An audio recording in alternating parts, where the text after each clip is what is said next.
Bonsoir à tous, ravi de vous retrouver en semaine mais également le week-end car l'information c'est 7 jours sur 7 sur Monaco Info. Une édition particulière aujourd'hui qui sera entièrement consacrée à un anniversaire. Rappelez-vous, c'était le 12 juillet 2005, le prince Albert II accédait au trône, devenant ainsi le 14e prince souverain de Monaco. Nous célébrons cette année ses 15 ans de règne et pour en parler, nous serons avec deux invités. Dans un premier temps, nous reviendrons notamment sur les actions du prince Albert II en tant que chef d'État avec le journaliste et écrivain Frédéric Laurent. Puis, nous recevrons un fin connaisseur, un spécialiste des têtes couronnées et ami de longue date de la famille princière, Stéphane Bern. Mais avant cela, le point sur l'info avec Frédéric Elion. Bonsoir Frédéric. Bonsoir Émilie, bonsoir à tous. On débute ce point info par les résultats du brevet en principauté. Une année exceptionnelle puisque sur les 426 élèves qui ont passé l'examen, 99,8% l'ont obtenu, dont 182 avec la mention très bien. À noter le carton plein du côté du collège Charles III, 100% de réussite pour les 302 élèves de l'établissement et un taux record de 90% de mentions avec 139 mentions très bien, 86 bien et 37 assez bien. La fête nationale française approche à grands pas et elle sera célébrée comme chaque année en principauté. Oui, comme chaque année, les traditionnelles célébrations du 14 juillet se dérouleront à la Maison de France en présence de nombreuses personnalités civiles et militaires, monégasques et françaises. À l'occasion de rappeler et célébrer les liens étroits entre les deux pays, sachez que cette année, vous pourrez suivre la cérémonie en direct sur la page Facebook de la Maison de France à partir de 9h45 le 14 juillet. Début de cérémonie à 10h. Plusieurs représentants de la Fédération des groupements français de Monaco s'exprimeront, ainsi que Laurent Stefanini, ambassadeur de France à Monaco. Laurent Stefanini qui sera d'ailleurs notre invité la semaine prochaine. On passe au sport et le Grand Prix de Styrie. Et une journée perturbée, Frédéric. Et oui, Émilie, de fortes pluies se sont abattues toute la journée sur le circuit autrichien. Les essais libres 3 prévus ce matin ont été annulés. Les qualifications prévues à 15h10 ont été retardées. La Q1 a débuté à 15h46 et la pluie s'est intensifiée durant toute la session. Malheureusement, Charles Leclerc n'a pas réussi à hisser sa Ferrari en Q3 et s'élancera de la 11e place, juste derrière Sébastien Vettel, 10e. C'est Lewis Hamilton qui a signé la pole position en 1:19.273, plus d'une seconde devant Max Verstappen et Carlos Sainz. Belle performance côté français puisqu'Esteban Ocon sera 5e sur la grille. Merci Frédéric. Voilà donc 15 ans que le prince Albert II a succédé à son père, le prince Régnier III. 15 ans de règne que nous avons voulu aborder avec nos invités. Avant de recevoir le journaliste, présentateur et écrivain Stéphane Bern, revenons sur les différentes actions du prince souverain sur le plan national, mais aussi sur la scène internationale. Pour en parler, nous sommes avec l'auteur notamment de l'ouvrage Albert II, le destin d'un règne. Bonsoir Frédéric Laurent. Bonsoir. 15 ans de règne pour le prince Albert II. Difficile de résumer ces 15 années, mais quels sont les faits marquants que l'on peut retenir ? Moi, je retiendrai comme premier bilan, dans le bilan comme première chose importante, c'est que au cours de ces 15 années, la principauté est rentrée dans la normalité financière et économique. Elle a quitté ce qui étaient les fameuses listes infamantes, liste noire, liste grise. Et c'est vrai que dans son discours, dans le discours de l'avènement, il avait bien mis en avant, il avait dit que l'éthique ne se partage pas, il faut conjuguer argent et vertu. Effectivement, aujourd'hui, la principauté est dans la transparence financière. Ce n'était pas le cas donc à l'époque. Ça, je pense que c'est un point très important. Mais globalement, c'est un modèle qui fonctionne très très bien. Et ça, je pense que c'est le deuxième point important à mettre au crédit du souverain. La troisième chose, je pense, et qui d'une certaine manière est la plus importante parce qu'elle ne touche pas seulement la principauté, elle touche la planète, c'est ce travail exceptionnel qu'il a fait sur le développement durable. C'est vraiment un prince résolument engagé dans le domaine environnemental. Effectivement, Monaco est un très petit pays dont l'influence est évidemment très faible. Mais en revanche, je pense que l'influence de son souverain, elle est beaucoup plus importante qu'on ne le pense. Précisément parce que, je vous dis, il est le seul et rare chef d'État à avoir une véritable expertise sur ce qui est finalement la chose la plus importante politiquement aujourd'hui dans le monde, qui est le problème du développement durable, de l'écologie, de l'état terrible de la planète. Là, il joue un rôle essentiel. Et ça, je pense que c'est sans doute une des choses les plus importantes, sinon la chose la plus importante, puisqu'elle touche pas seulement sa petite principauté, mais la planète. Le prince Albert II a réussi à faire entendre la voix de Monaco dans différents domaines. On vient d'en parler, de l'environnement, mais pas que, hein. Je pense qu'il y a à un moment donné fusion entre la voix de la principauté et la voix de son souverain. C'est vraiment au travers de la voix de son souverain que cela se passe. Il joue un rôle essentiel dans la COP 21. Pour moi, ce n'est pas innocence. Il est au premier rang, d'une certaine manière, parce qu'il a été, dans la réalité, au premier rang de ce travail depuis des années. Vous le dites, Frédéric Laurent, chef d'État, le prince Albert II a rencontré de nombreux présidents. C'est lié aussi à une chose importante, c'est-à-dire qu'il hérite d'une principauté qui a retrouvé sa souveraineté et qui donc a une certaine liberté sur sa politique étrangère. La politique étrangère de la principauté, c'est le développement durable. Et c'est vrai que le souverain en est le porte-drapeau et le porte-parole. Nous avons abordé ensemble, Frédéric Laurent, l'arrivée du nouveau ministre d'État en principauté sur notre antenne. Le prince Albert II entretient ses liens de longue date avec la France. C'est vraiment très important également pour lui. Il a hérité d'une situation assainie, je dirais. La principauté avait retrouvé sa souveraineté. Ça a été le combat de son père, le prince, qui a, je pense, l'attachement des souverains monégasques aux grands pays, enfin aux grands pays voisins. Je pense que cet attachement est important et je pense qu'il est aussi un des éléments de cet apaisement et de cette bonne intelligence entre les deux pays. Le prince Albert Ier était le prince explorateur, le prince Régnier III était lui surnommé le prince bâtisseur, et le prince Albert II, Frédéric Laurent alors?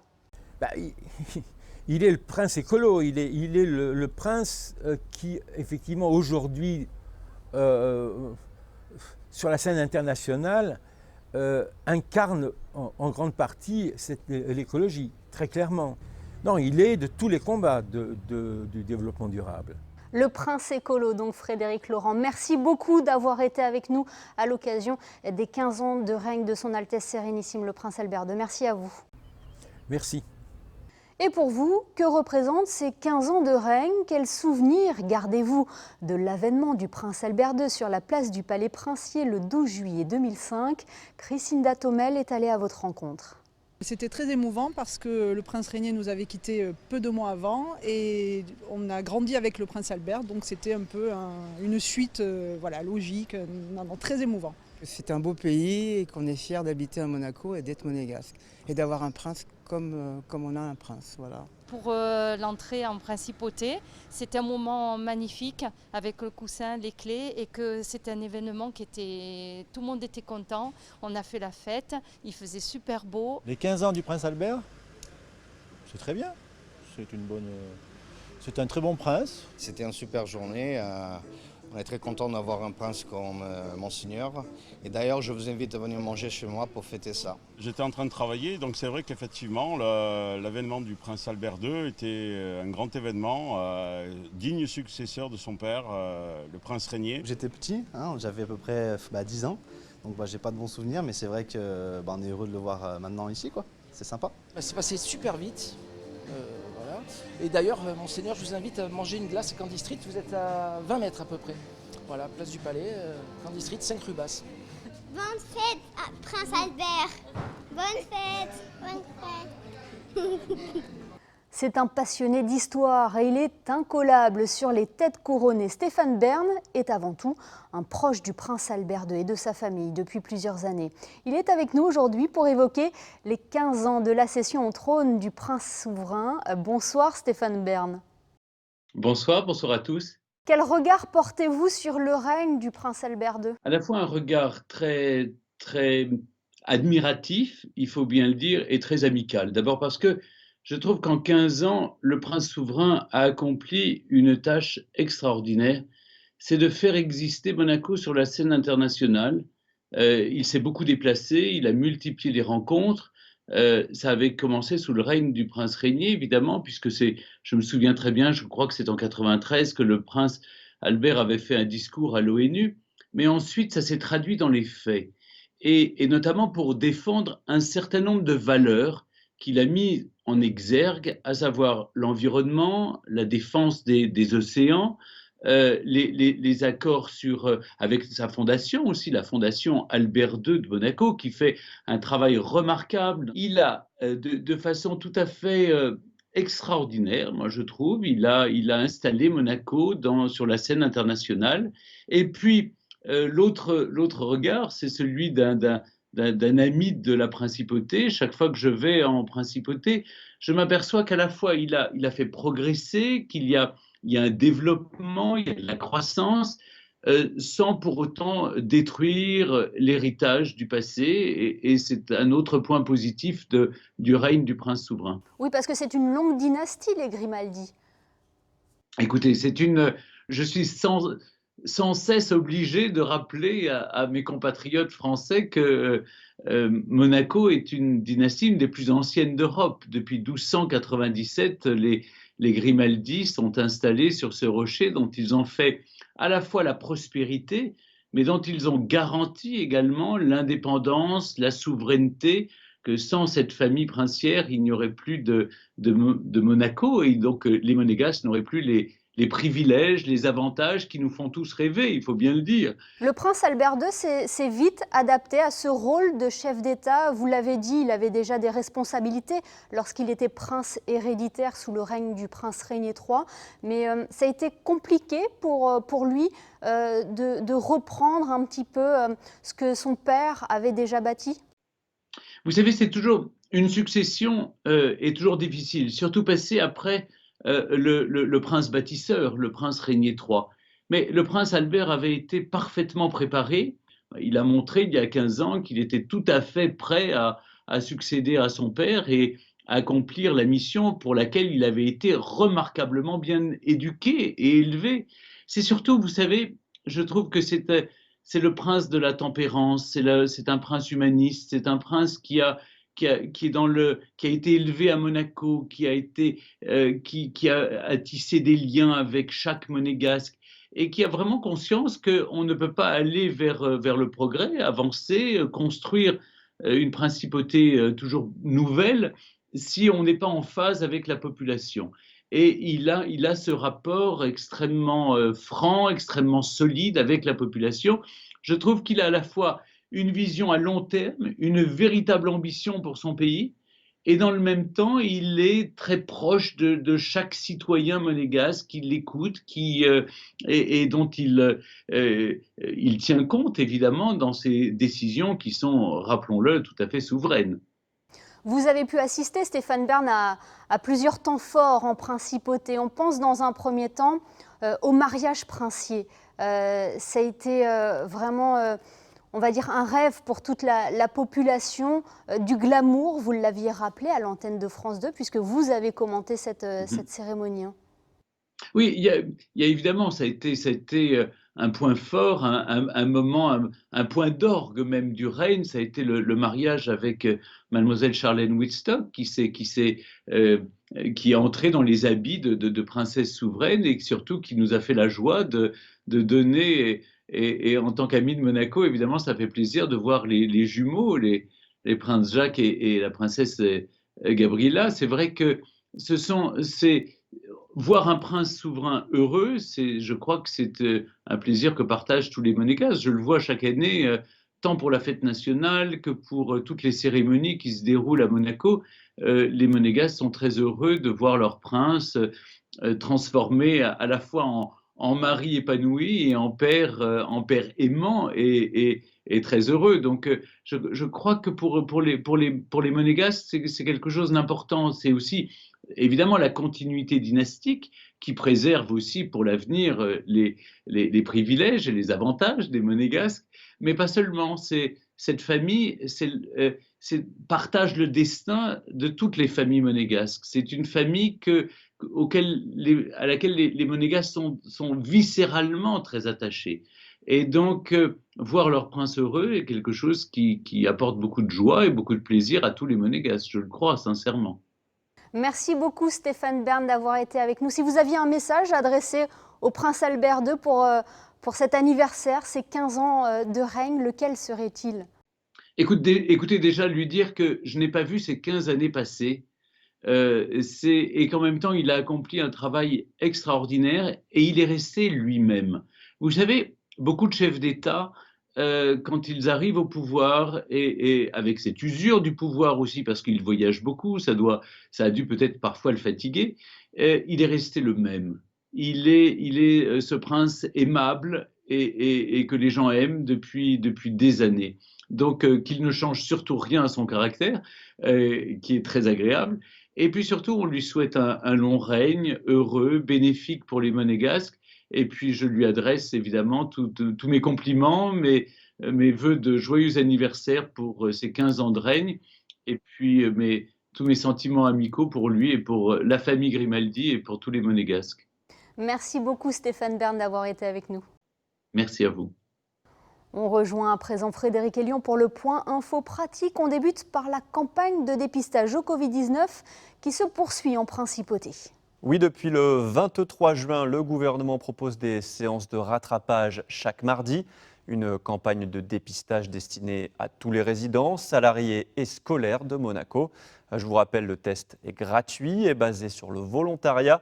Rendez-vous à l'espace Léo Ferré, mardi 14 juillet, de 8h30 à 18h, non-stop pour cette dernière séance de rattrapage où le port du masque est bien sûr obligatoire. La Société des Bains de Mer lance cet été Swing Monte Carlo, Frédéric. Oui, une programmation estivale marquée par l'installation d'une balancelle fleurie aux couleurs d'été avec la possibilité d'immortaliser l'instant grâce à un selfie spot avec le casino de Monte Carlo en toile de fond. Le patio de l'hôtel de Paris Monte Carlo se transforme en jardin tropical du 15 juillet au 15 septembre. Et la SBM lance aussi les Garden Evenings tous les jeudis du 23 juillet au 27 août de 18h30 à 22h30 près de la fontaine des jardins de la place du Casino, un espace de détente en musique. Et je vous rappelle que du côté de Monaco-Ville, vous pouvez participer au Jeudi du Rocher avec un happy hour de 18h à 20h et une animation musicale avec un trio de musiciens de l'orchestre des Carabiniers du Prince. Au programme ce week-end sur notre antenne, une session de rattrapage pour l'émission 300 millions de critiques. Et oui, nous vous en avions déjà parlé sur Monaco Info. Les équipes de l'émission présentées par Guillaume Durand sont venues tourner 3 émissions au Casino de Monte-Carlo. Le 3e et dernier volet de cette émission consacrée à la culture francophone sera diffusé dimanche sur notre chaîne, sur Monaco Info à 17h. Au sommaire, notamment Benjamin Biolay et son album qui s'inspire de la course automobile et un entretien avec Björn Dahlström, le nouveau directeur du NMNM.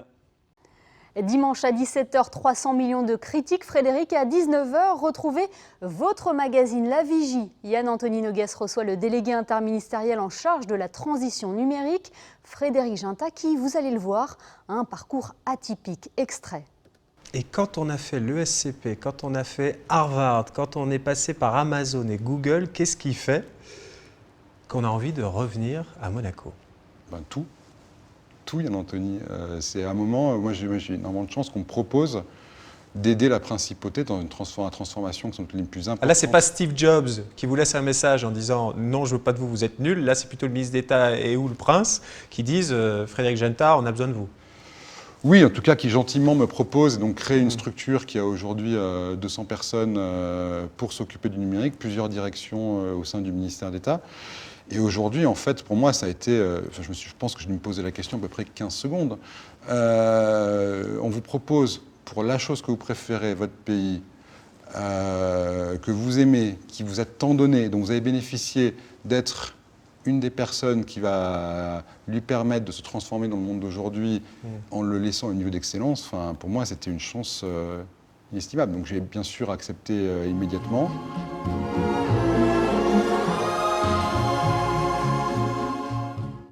La suite à découvrir demain, dimanche, à 19h, dans la Vigie sur Monaco Info. Ils ont été grandement mobilisés pendant la crise du coronavirus. Plusieurs initiatives se sont développées pour remercier ceux qui étaient en première ligne, à l'image de celle organisée par l'association monégasque de vol à voile. Alexandra Pani, vous êtes dans le Var où des enfants des personnels du CHPG et de la mairie de Monaco ont pu profiter d'une expérience, on l'imagine, inoubliable. Oui, vous le voyez derrière moi, je me trouve au cœur de l'aérodrome de Fayence où une belle journée découverte a été organisée. Mélanie, vous venez de réaliser votre tout premier vol en planeur. Comment c'était ? C'était vraiment magnifique, la vue elle est exceptionnelle. Les sensations elles sont parfaites, quand il monte, quand il descend. Le moniteur a expliqué beaucoup de choses. Franchement, c'est vraiment un endroit, une activité à faire parce que c'est pas quelque chose qu'on peut faire tous les jours. Des souvenirs qui resteront longtemps gravés dans la mémoire de Mélanie et de cette vingtaine de jeunes qui a pu bénéficier de cette journée découverte. L'association monégasque de vol à voile a vu le jour en 2014 et depuis, chaque année, en collaboration avec une association de Monaco, ils permettent à des enfants en difficulté, dans le besoin, avec un handicap méritant, de réaliser un baptême à bord d'un planeur. Et cette fois-ci, ce sont les enfants des personnels du CHPG et de la mairie de Monaco qui ont œuvré dans l'ombre pendant cette crise, qui ont pu en profiter. Grâce au Rotary Club de Monaco, on offre une quarantaine de vols qui sont dédiés au personnel hospitalier, c'est-à-dire on va dire les gens de l'ombre, la femme de ménage, les gens qui ont œuvré à désinfecter toutes les chambres, ainsi qu'au personnel de la mairie de Monaco, les porteurs de repas à domicile essentiellement. Comment fonctionnent ces planeurs ? Parce que ça peut être un peu impressionnant au début. Alors un planeur, c'est pas plus compliqué qu'un avion. On va dire que c'est même plus simple puisqu'il n'y a pas de moteur, ça ne tombera pas en panne. Donc le but, c'est de partir, on est tracté par un avion. Après, une altitude pour des vols découvertes, on largue à une hauteur de 1000 mètres à peu près. Et après, le planeur évolue seul dans les airs, tel les rapaces, il profite des courants ascendants. Merci beaucoup Sylvain. Une activité donc où l'on se sent un petit peu comme un oiseau et pour la bonne cause. Une belle initiative de la part de l'association monégasque de vol à voile. Merci Alexandra. Un hérisson nageur, un soda farceur, un chat joueur, il est l'heure de votre best-of des réseaux sociaux.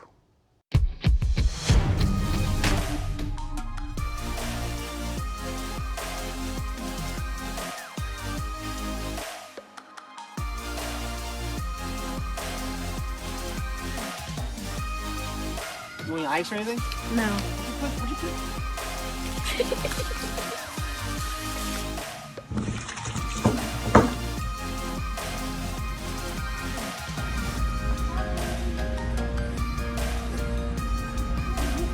All the way out. All the way. All the way out.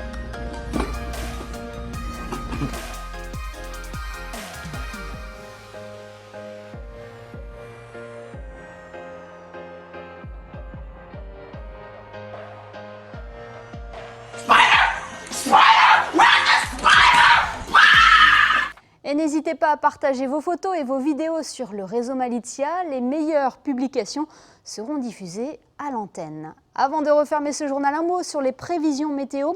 Quelle est la tendance pour demain, Frédéric ? Eh bien, on se dirige vers une journée similaire à celle de samedi, Émilie, avec une alternance de passages nuageux et d'éclaircies. Il n'y aura quasiment pas de vent. Côté température, il fera 20 degrés le matin et 26 l'après-midi. Pour ceux qui passeront le dimanche à la plage, l'eau sera à 24 degrés. Le soleil se lèvera à 5h58 pour se coucher à 21h13. Dimanche 12 juillet, nous fêterons les Oliviers. Merci Frédéric et merci à vous de nous être fidèles chaque soir sur Monaco Info, y compris le week-end.